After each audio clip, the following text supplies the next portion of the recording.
Hi, today I'm going to show you guys how to do this time freeze effect that I've done already in a few videos, and that I'm doing here for this new music video by Daystorm. It's a kind of an effect that you've seen in movies like The Matrix, for example, and then, you know, in a bunch of music videos. I've already done it in a few videos of my own. And there's a few ways to do it. Obviously, there's an expensive way, which is to get all these little SLR cameras, hook them up in a line, and takes pictures basically at a very high speed. Or what you can do is you can just do it the cheap way, which is what we did here. This is this new music video Daystorm's releasing on his YouTube channel. And as you can see, he basically we just had everybody sort of freeze.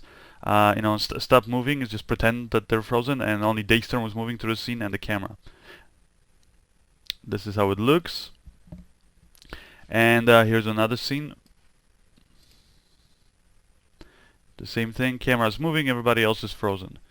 And that right away, looks like it's, like time has frozen.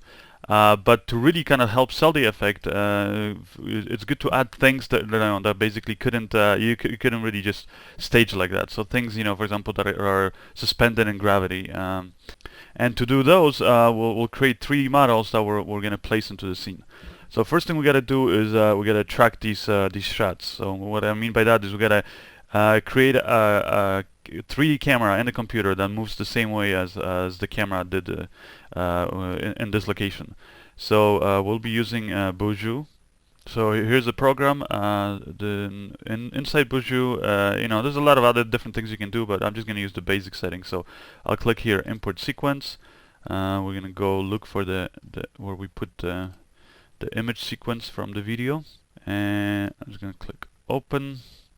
You can select your frame rate. I'll just leave it at 24 frames per second. Camera type is free move, meaning it's just moving around freely. If it was a locked off camera, but for example that just pans around, you would choose nodal pen. So I click free move, go apply here, and here's how the shot looks. And now we'll just click here, track features, go start. And what it's basically doing is it's going frame by frame, and it's looking at like picking all the most sort of noticeable edges, and it's tracking those frame by frame. And then you can sort of scroll through it, make sure that it did a pretty good track. And here everything is static in the scene except Daystorm. So if it was tracking too many points on him, it would create some kind of problems when trying to solve the 3D camera. And then in this case you would have to use these tools here, the mask. But since, as you can see, most of the points that I tracked is here in the background, not on Daystorm, we don't really have to worry about it. It should work fine if we just click then Camera Solve, and just click Start. And here we have a 3D scene, and you can just kind of scrub it and see, is it actually, do those points actually, which are now points in 3 space, if they're actually moving properly. You can also do another test. You can add test object. So you can just put an object there in the center. You can move the object around if you want. You can scale it, do all that stuff. Let's see, kind of pretend that it's sitting there on the table. And yeah, I mean, you can just play it here, and it looks sort of like it's there on the table. So you can see did a pretty good job. So then what we'll do is we'll click here to export, export camera solve, and we're going to be working in Maya. So we're going to click here the settings for Maya, and Maya 4 and version 4 and above. We're exporting it as a moving camera, and the scene is static. And I'm gonna scale it up by 100, because sometimes when I import it into Maya the scene is very small. So just so it's easier, I'll just do that. And we can click where we want to save it, go save. And now we can open up Maya and bring the scene in. So inside Maya, I'll just go open scene, and we'll go look for our scene here.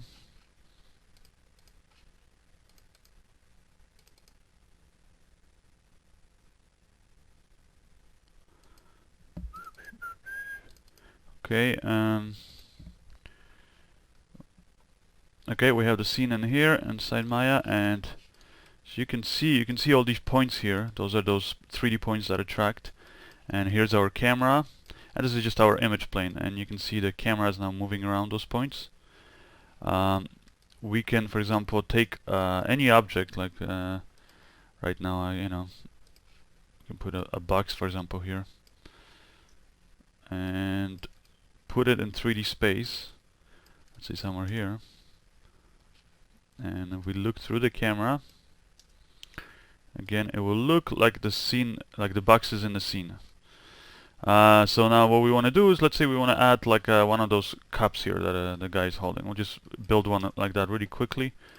Best way to build it in Maya is to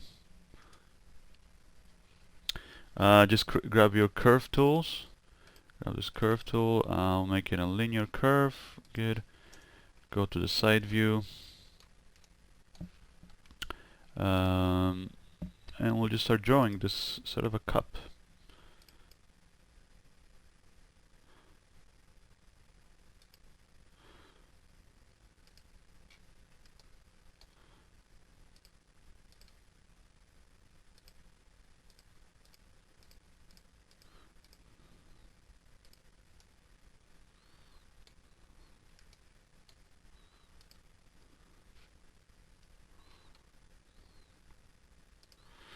And there we have a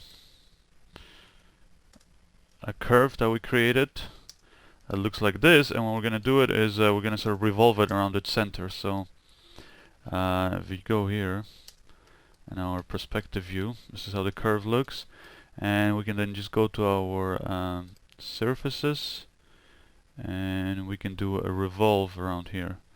So just select our curve and click this, and it basically, like I said, revolves it around and creates a cup of that shape. So you can then go in, you can modify it, to however you want it.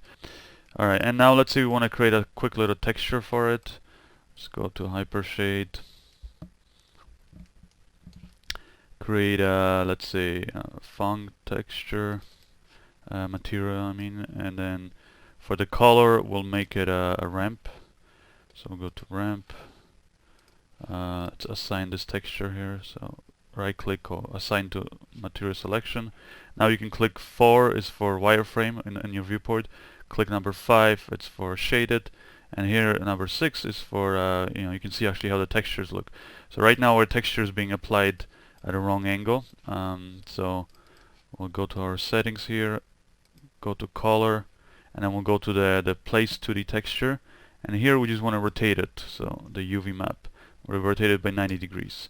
So now the ramp is going from up and down, and now we can go to our ramp, and for example we can make the colors where we want. So let's say we want half the cup to be red, so let's say somewhere around here, and as you can see, as I move this point here, it reflects here on the actual model too.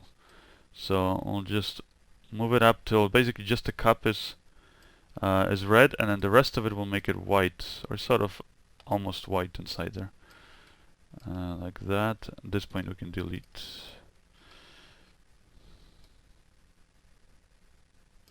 So like that. So this way we have a white cup inside, and it's red on the outside. And then you can play around with the settings. You can adjust the reflectivity. We'll put it down. You can make it more shiny, less shiny, that kind of stuff. As you can see, all those settings here, you can see how it affects it. You can play around with those. But anyways, we have our basic cup here. This we can hide, and let's just place our cup in the scene where we more or less want it to be. So we'll look to the camera here, and in the camera view we'll just select, let's say, these points here above the table. So these points represent where that ball is, and let's say we want the cup to be directly above that ball. Now we go in our perspective and we see where those points are. So they're somewhere around here. So what we can do now with the cup is we can just grab it and move it more or less to that part of the scene.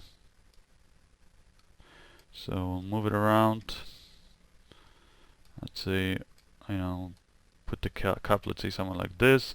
We can also scale it, because it looks huge right now. It looks like somebody's been really getting drunk at that party. And so here's one of our cups. And if you move the scene now, it looks like the cup is floating there, and above Let's maybe move it up so it looks like it's, maybe they threw it up into the air. And then let's say you create another cup like that, and we'll just move it over, rotate it somewhere else, I don't know, like that. You know, and you can put other objects, whatever you want. Let's say they threw some coins in there and things like that. So we have our scene here, and then you can add basic lights, which if you go into here, rendering, create, let's say, a directional light. Let's see how it looks with that light. So I'll just sort of point it from one side. You can bring up the attribute editor. You can adjust the shadows, for example, for it. Let's say we'll use ray trace shadows. We'll want to make them soft, so put them to like the light angle to like 10, for example. And then let's create another ambient light just to kind of fill in those other parts of the scene. And then in your render settings, you can go render settings, choose your you know, what format you want to export it to. Usually export it into TIFF. The naming convention, the frame rate, like start and end frame rate, which camera you want to render, and the resolution.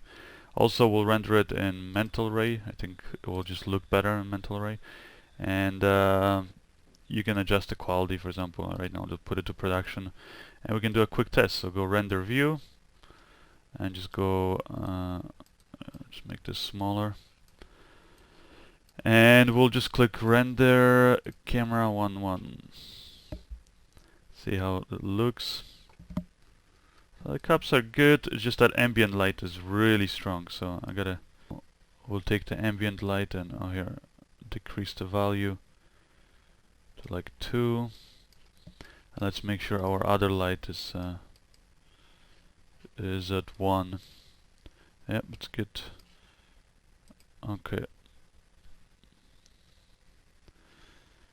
Alright, and so now it looks better. And again, you can play around with those settings, you know, and until you get those cups looking the way you want them, and then you render it out inside Maya as a TIFF sequence, for example.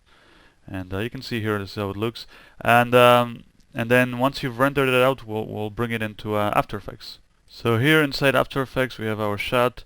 I can just drag and drop it here into a new comp. Here's our shot. I already brought in the image sequence. And this is how it looks. And as you can see, I ended up adding like little, like as if something's spilling out of the cup there. You can see it. That's how it looks. I also ended up in the actual final shot, you know, just to kind of make it even more complicated, kind of sell the effect better. I added here, you can see, like I saw, actually some liquid spilling. So yeah, I just did that quickly, modeled it. You can see it in this shot better. And here we have one more shot. It's more of a close-up, so you can see this is how it looks. It looks almost as if the liquid just completely froze, and that just helps, you know, sell the effect. So that's how you can do it using 3D.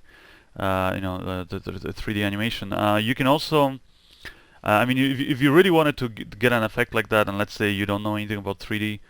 Or you don't want to bother learning it, which I think you should, because if you're going to be doing videos, it's even being able to do basic 3D things, it's really going to help you. But you can always, for example, you know, you could have actually taken, let's say, just those cups and suspended them on a fishing, let's say, wire, and a line, you know, from the ceiling, and then let's say put some other objects, maybe let's some dollar bill or some coins, you know, to make it look like they're just floating in the air. And you could have actually filmed it like that and done it all in camera. Obviously, you couldn't do the liquid.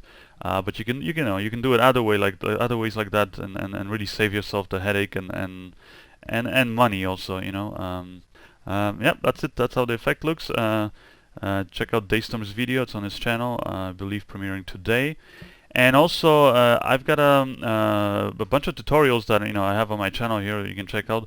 But I'm also selling DVDs, 2 DVDs. Actually, well, one is a DVD.